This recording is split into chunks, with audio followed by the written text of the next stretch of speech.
Bonjour à tous, aujourd'hui on fait le point sur un outil essentiel, le plan d'action commercial, le fameux PAC.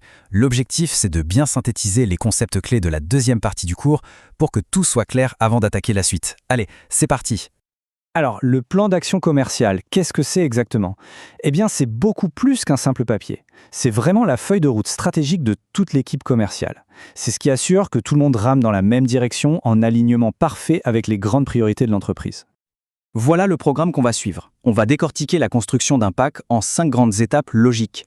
On commence par la définition et l'analyse, puis on fixera les objectifs, on parlera de segmentation et de ciblage, ensuite la stratégie et les ressources, et on terminera par la mesure avec les KPI. On attaque donc avec la première partie, la définition et l'analyse. C'est vraiment le socle de tout le reste. Avant de se projeter, il est absolument crucial de faire un état des lieux. Il faut savoir précisément d'où l'on part, et ça passe par un audit et une analyse rigoureuse. Et tout commence par cette question, simple en apparence, mais fondamentale. Où suis-je? C'est un peu comme sur une carte. Avant de choisir une destination, il faut d'abord localiser son point de départ. Sans ça, impossible de tracer un itinéraire qui tienne la route. C'est la base d'une stratégie commerciale pertinente. Pour regarder ce qui se passe à l'extérieur de l'entreprise, on a un outil super efficace, le Pestel. Il fonctionne un peu comme un radar. Il nous permet de scanner l'environnement macro sur tous les fronts, politique, économique, socioculturel, etc. L'idée, c'est d'identifier les grandes tendances qui pourraient jouer en notre faveur ou pas. Une fois qu'on a regardé dehors avec le Pestel, on se tourne vers l'intérieur avec la matrice SWOT. Et c'est là que ça devient intéressant. On va croiser les deux. D'un côté, on liste les forces et les faiblesses de l'entreprise, ce qui est interne. De l'autre, on reprend les opportunités et les menaces détectées à l'extérieur. Ça nous donne une vue d'ensemble stratégique hyper claire. Bon, l'état des lieux est fait, on sait où on est sur la carte. Maintenant, la question logique, c'est où est-ce qu'on veut aller?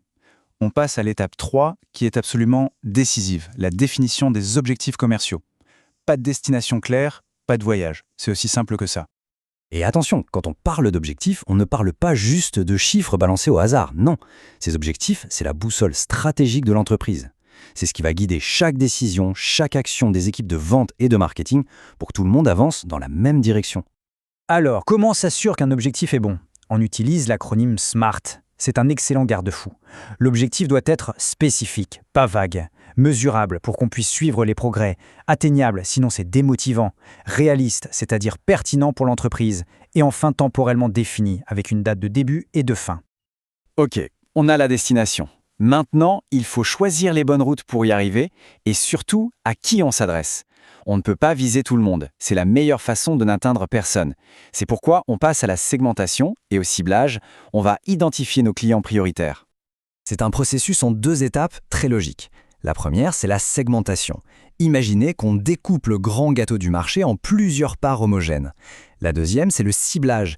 Une fois les parts découpées, on choisit les plus appétissantes, celles où on va concentrer tous nos efforts pour avoir le maximum d'impact.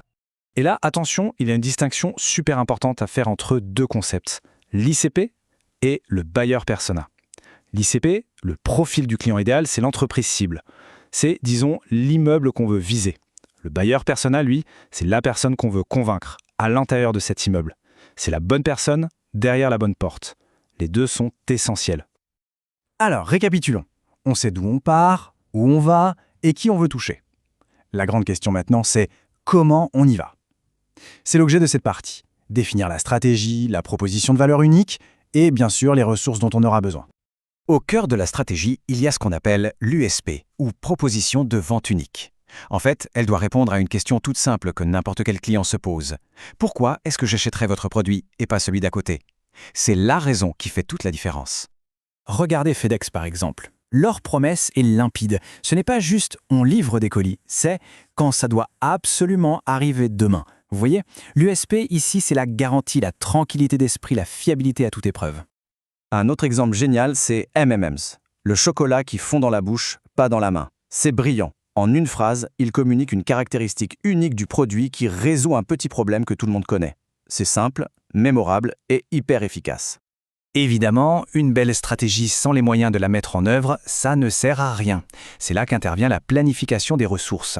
C'est un peu le carburant de notre plan d'action. On parle de 3 grands types de ressources, humaines bien sûr, financières et de plus en plus technologiques.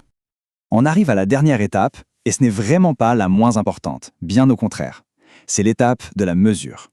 Parce qu'un plan, c'est bien, mais savoir s'il fonctionne, c'est mieux. C'est ici qu'on va suivre la performance et chercher à s'améliorer constamment. Ce que vous ne pouvez pas mesurer, vous ne pouvez pas l'améliorer. Cette phrase de William Thomson dit tout. Si on ne mesure pas, on avance à l'aveugle. La mesure, ce n'est pas juste du contrôle, c'est la condition indispensable pour progresser. Et l'outil pour ça, ce sont les KPI, les indicateurs clés de performance. Pensez-y comme le tableau de bord d'une voiture.